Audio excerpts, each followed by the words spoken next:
Hi everyone, it's Kylie from Stampers Workshop. Do you like my card? I cased it from a card I saw on Concord and Knight's website.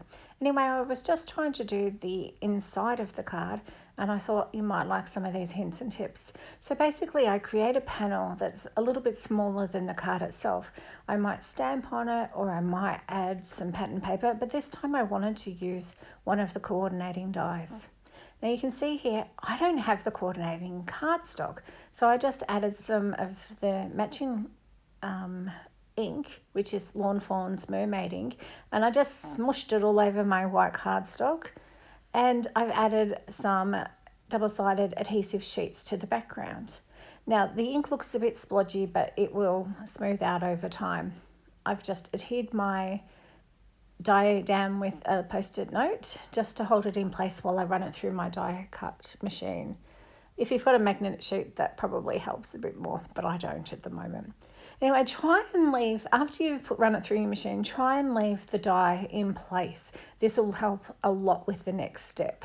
Don't worry if it comes out, just put it back in the die. Use your pokey tool or scissors, although it's probably a bit safer with your pokey tool, and take out all the inside bits that you don't need, like the centres of the O's and the A's. And then remove the backing sheet. Try and be a bit more careful than I was. I started to actually scrape down my cardstock as well, and you don't want that to happen because it might end up looking a little bit scruffy. So just try. Take off the backing, and if the paper does start to come out of the die, don't worry, just pop it back in place. This just helps keep everything as straight and as aligned as possible. Once you've done that, taking off the backing, push it in place, and then you know those holes that you use to press through to get the die out? Now we press. If you've got the pokey tool, use that. I'm just using my scissors, don't tell. And that will actually now push everything in place. You can see now, oops, I've lost my little dot.